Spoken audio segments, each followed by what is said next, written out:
Hallelujah. सभी को जय मसीह की। मैं अमरीक जॉय आज एक बार फिर प्रभु पिता का धन्यवाद करता हूं कि प्रभु पिता ने आज एक बार फिर समय दिया कि परमेश्वर के वचन से आप लोगों के साथ कोई बात कर सकूं। तो आप इस वीडियो को अंत तक देखें, पसंद आए शेयर करें, कमेंट करें, लाइक करें। अगर नहीं पसंद आए तो कोई बात नहीं, आप डिसलाइक कर देना और कमेंट में लिख भी देना। तो आज जो परमेश्वर हमसे बात करना चाहते हैं उस बात को बहुत ध्यान से सुनना और इस वीडियो को आप पूरा देखो, अंत तक देखो। और मैं आज जिस परमेश्वर के बारे में बात करना चाहता हूँ वो परमेश्वर धर्मी है, वो परमेश्वर पवित्र हैं और उस परमेश्वर में कोई भी पाप नहीं है और वो परमेश्वर कभी भी किसी का पक्ष नहीं करते।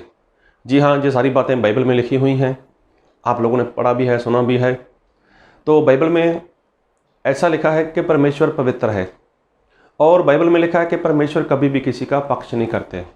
और बाइबल में ऐसा भी लिखा है कि परमेश्वर ऐसा कहते हैं कि जो दुष्ट है उसकी मौत से मुझे खुशी नहीं है। जी हाँ, इसका मतलब कि परमेश्वर इंसान से बहुत प्रेम करते हैं और जो दुष्ट है उससे भी तो परमेश्वर बहुत ज़्यादा प्यार करते हैं। तो दुष्ट से परमेश्वर प्यार इसलिए करते हैं ताकि वो अपनी दुष्टता को छोड़ दे, वो अपने घिनौने कामों को छोड़ दे और परमेश्वर के पास चला आए। तो परमेश्वर यही इंसान से चाहते हैं। लेकिन कई बार लोगों से बातचीत होती है, लोग बोलते हैं कि हम जब शुरुआत में मसीह के पास आए थे तो हमारी प्रार्थना बहुत थी, हमने बहुत सारे उपवास किए थे, हमने बहुत बाइबल पढ़ा था, हमने बहुत सारी बंदगी मीटिंग की थी, हमने बहुत उपवास किए थे, लेकिन अभी वो बात नहीं दिखाई देती। तो कई बार तो ऐसा बोलते, एक समय था हमारा भी कि जब हम मसीह में चलते थे तो हमारे मोहल्ले में, हमारी सोसाइटी में, हमारे आगे पीछे के गांव में सभी लोगों को मालूम था कि हम मसीह को मानते हैं। एक जोश था इंसान के अंदर। कई लोग ऐसी बातें बोलते हैं लेकिन आज उनका जोश वो ठंडा पड़ चुका है। आज उनके जीवन में वो बातें नहीं दिखाई देती। तो क्या अगर ऐसा इंसान के साथ हो चुका है तो क्या परमेश्वर को इस बातों से आनंद आता होगा? क्या परमेश्वर को इस बात से खुशी होती होगी? तो इस बात से परमेश्वर बहुत दुखी होते हैं, क्योंकि बाइबल में लिखा है, प्रभु यीशु मसीह कहते हैं कि मेरा धर्मी जन वो विश्वास से जीवित रहेगा, यदि वो पीछे हट जाए तो मेरा मन दुखी होगा। तो देखो, आज तो बहुत से लोग ऐसे हैं कि जो परमेश्वर को दुखी कर रहे हैं और उनको खुद को नहीं पता चलता। तो आपका जो समय था, आपका जो एक ज़माना था कि आप मसीह में आए, आपने बहुत भाग दौड़ की, बहुत प्रार्थना की, बहुत मीटिंग की, बहुत सारे उपवास किए, बहुत सारी बंदगी अटेंड की आप लोगों ने। तो क्या ऐसा करने से अगर आज आप नहीं कर रहे तो क्या परमेश्वर आपको स्वर्ग में ले लेंगे? जो आज नहीं कर रहे, अरे कल की छोड़ो, कल की छोड़ो, कल की बात तो पुरानी हो गई है। लेकिन परमेश्वर तो आज का देखेंगे ना। आज क्या कर रहे हो? क्योंकि बाइबल में मैं एक वचन पढ़ूंगा आपके लिए, यहेजकेल उसका 33 अध्याय उसके 12 वचन से 13 वचन, 12 और 13 वचन। हे मनुष्य के संतान, अपने लोगों से जय कहे, जब धर्मी जन अपराध करे तब उसका धर्म उसे बचा ना सकेगा, और दुष्ट की दुष्टता भी जो हो, जब वह उससे फिर जाए तो उसके कारण वह ना गिरेगा। और धर्मी जन यदि वह पाप करे तब अपने धर्म के कारण जीवित ना रहेगा। 13 में लिखा है, यदि मैं धर्मी से कहूँ कि तू निश्चय जीवित रहेगा और वह अपने धर्म पर भरोसा करके कुटिल काम करने लगे, तब उसके धर्म के कामों में से किसी का स्मरण ना किया जाएगा। जो कुटिल काम उसने किए हों वह उन्हीं में फंसा हुआ मरेगा। अभी देखो, बाइबल में लिखा है कि यदि धर्मी जन परमेश्वर के वचन की आज्ञाकारी करता था, अगर परमेश्वर के वचन में उसने अच्छा जीवन जिया है यदि उसके बाद वो उस काम को करना बंद करे, परमेश्वर की आज्ञाकारी करना बंद करे, तो उसके बाद परमेश्वर ऐसा बोलते हैं कि वो उसी कुटिल कामों में, उसी पाप के काम में फंसा हुआ मर जाएगा। और जो उसने अच्छे काम किए हैं, जो उसने अच्छे काम किए हैं, तो वो अच्छे काम उसको नहीं बचा पाएंगे। जो उसने आज्ञाकारी की, जो उसने उपवास किए, जो उसने बाइबल पढ़ा, जो उसने प्रार्थना की, चाहे कुछ भी किया उसने, कल जो कुछ किया, तो प्रभु यीशु मसीह बोलते कल की छोड़ो।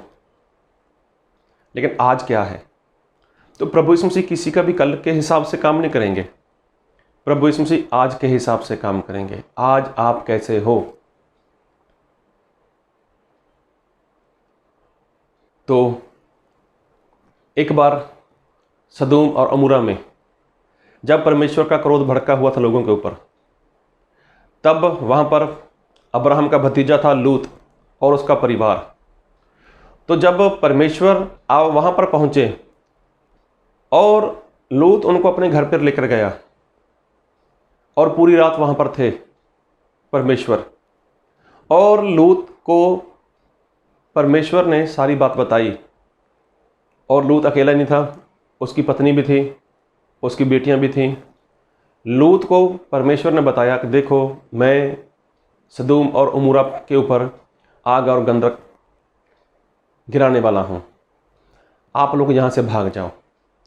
तो देखो, पूरी रात उनके साथ बात की होगी, उनको बताया होगा, उनको समझाया होगा कि यहाँ के लोग ऐसा ऐसा जीवन जी रहे हैं, और इन बातों से परमेश्वर का क्रोध वो इनके ऊपर भड़क चुका है और इनका नाश कर देंगे।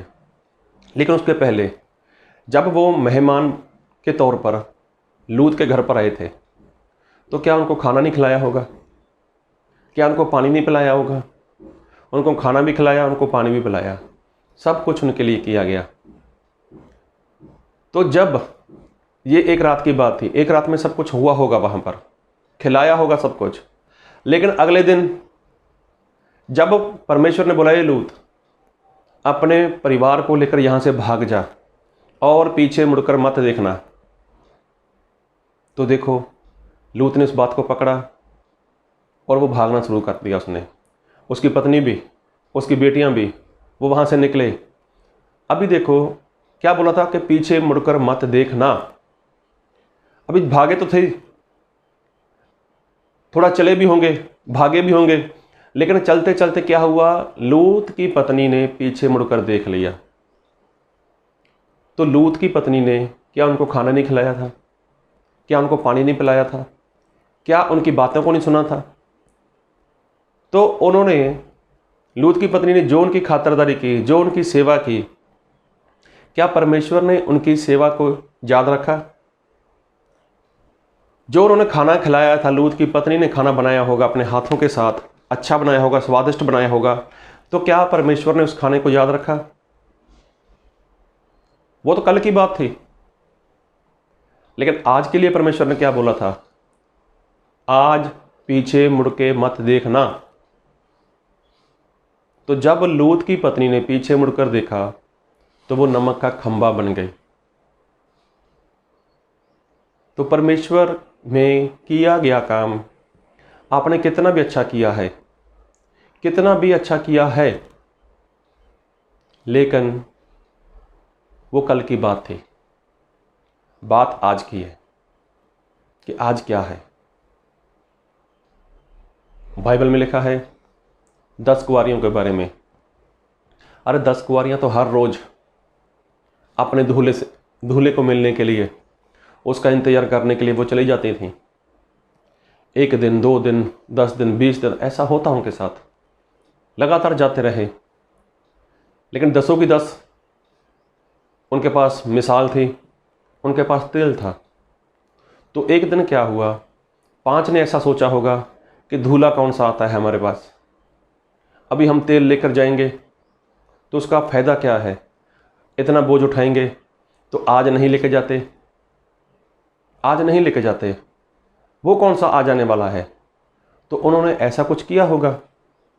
और उस दिन रात के वक्त जब आवाज़ आई कि दूल्हा आ गया, तो अब इनको फिक्र हो गया कि हमारे पास तो तेल नहीं है, पहले तो तेल लेकर आते थे साथ में, अभी तेल नहीं है। अभी उन्होंने अपने साथ वालों को बोला कि हमें तेल दो, तो उन्होंने बोला कि हमारे पास तो हमारे लिए है, आप जाओ लेकर आओ। अभी आधी रात को वो कहाँ से लेकर आई? तो देखो, वो दुल्हने 5 जो मूर्खें थीं, क्या दूल्हा उनको लेकर गया अंदर? अरे जब वो दूल्हे के पास गई तो क्या दूल्हे ने उनके लिए दरवाज़ा खोला? नहीं। अरे पहले तो उनकी तैयारी थी ना, एक दिन नहीं लेकर आए, पहले तो लेकर ही आती होंगी, लेकिन एक दिन मन में आया कौन इतना बोझ उठाए, फिर देख लेंगे, लेकिन उसी वक्त ऐसा हो गया। तो कल क्या थे, कल की छोड़ दो। तो प्रभु यीशु मसीह आज देखते हैं कि आज क्या है। इसलिए परमेश्वर बोलते हैं कि आपने जो भी काम अच्छे किए हैं वो कल किए थे। तो अगर आप परमेश्वर में अच्छे से नहीं बढ़ पा रहे, अच्छे से नहीं चल पा रहे, तो कल तक तो आप चलते रहे, लेकिन आज के वक्त आज नहीं कर पा रहे, तो परमेश्वर आपका कल नहीं देखेंगे। परमेश्वर बोलेंगे कल की कल छोड़ दो, वो तो बीत चुकी है, लेकिन आज क्या है।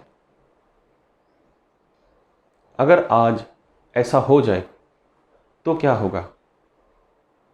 अगर ऐसा होता है आज के लिए, तब क्या करोगे? क्या आज आपके पास है? आप ऐसा बोल सकते हो कि प्रभु यीशु मसीह, मैं आपके लिए तैयार हूं? नहीं। अगर नहीं बोल सकते तो आप पहले वाला प्रेम वही करना शुरू करो। प्रभु यीशु मसीह ने बोला कि मुझे शिकवा है तुझ पर, मुझे शिकायत है तुझसे कि तू अपना पहले वाला प्रेम छोड़ चुका है। प्रेम तो आज भी करता है, प्रार्थना भी करता है, बाइबल भी कभी कभार पढ़ता है, संगति में भी कभी कभार जाता है, कभी कभार 1-2 महीने में उपवास भी कर लेता होगा, लेकिन पहले जैसा प्रेम नहीं है। अरे पहले कितना प्रेम था। तो क्या आप पहले वाली बातें परमेश्वर याद रखेंगे? पहले वाली बातें परमेश्वर याद रखकर आपको स्वर्ग में ले लेंगे? तो नहीं लेंगे। वो परमेश्वर आज देखेंगे कि आज आप क्या हो। अगर कोई पापी कल पाप कर प्रभु यीशु मसीह के पास लौटा है, तो प्रभु यीशु मसीह का उसका पाप कल वाला नहीं देखेंगे, प्रभु यीशु मसीह आज वाला देखेंगे। एक बार प्रभु यीशु मसीह किसी घर में खाना खाने गए थे, तब वहाँ पर एक औरत मरियम आई जो अतर लेकर आई थी, परफ्यूम लेकर आई थी। तो उसने क्या किया, उस बोतल को तोड़ा, प्रभु यीशु मसीह के ऊपर रख दिया, गिरा दिया, और अपने आँखों के जो आंसू थे उनके साथ प्रभु यीशु मसीह के पाँव को भिगोना शुरू कर दिया, अपने सर के बाल से उनको साफ करना शुरू कर दिया। तब देखो, एक वहाँ पर जिसने अपने घर पे खाने के लिए बुलाया था, सिमोन, वो मन में क्या सोचता है, अरे ये कितनी पापी औरत है, इसके अंदर इसका जीवन कितना पाप वाला है। तो प्रभु यीशु मसीह ने क्या बोला कि जिसके ज़्यादा पाप हैं वो ज़्यादा प्रेम करेगा। अभी देखो, वो इंसान सोच रहा था, लेकिन प्रभु यीशु मसीह ने तो उसको क्षमा कर दिया था। जब उसकी आंखों से आंसू बह रहे थे, तब उसका वो पछतावा था, और पछतावा था प्रभु यीशु मसीह से उसको क्षमा मिल चुकी थी। तो कल उसका क्या था, कल उसका कैसा जीवन था, तो प्रभु यीशु मसीह ने वो थोड़ी ना देखा। प्रभु यीशु मसीह ने देखा अभी क्या है, आज कैसा है। तो प्रभु यीशु मसीह कल की नहीं देखते, प्रभु यीशु मसीह आज का देखते हैं। इसलिए कल की छोड़ो, आज में चलो। आज आप क्या हो, तो आज अपना सुधार सकते हो। कल आए उसके लिए आज आपके पास, एक तो बीत गया कल है, उसके लिए तो आप कुछ नहीं कर सकते। एक जो आने वाला कल है, उसके लिए आप बहुत कुछ कर सकते हो। तो आने वाले कल को सेट करने के लिए, आने वाले कल में जीने के लिए आज में आपको सुधार लाना होगा। आज का जो समय है, इसको आपको क्या करना होगा, अपने लिए बहुमूल्य बनाकर इसका फ़ायदा उठाना होगा। तो इसलिए कल क्या थे, कैसे थे, आप गुनहगार थे, आप अच्छा चलने वाले थे, तो परमेश्वर को उन बातों से कुछ लेना देना नहीं है। परमेश्वर आज देखेंगे आज आप कैसे हो। तो आज को सेट करो, आज में बढ़ो, आगे आज में चलो, तो कल की छोड़ो। प्रभु आप सभी को बहुत आशीष दें। आमीन।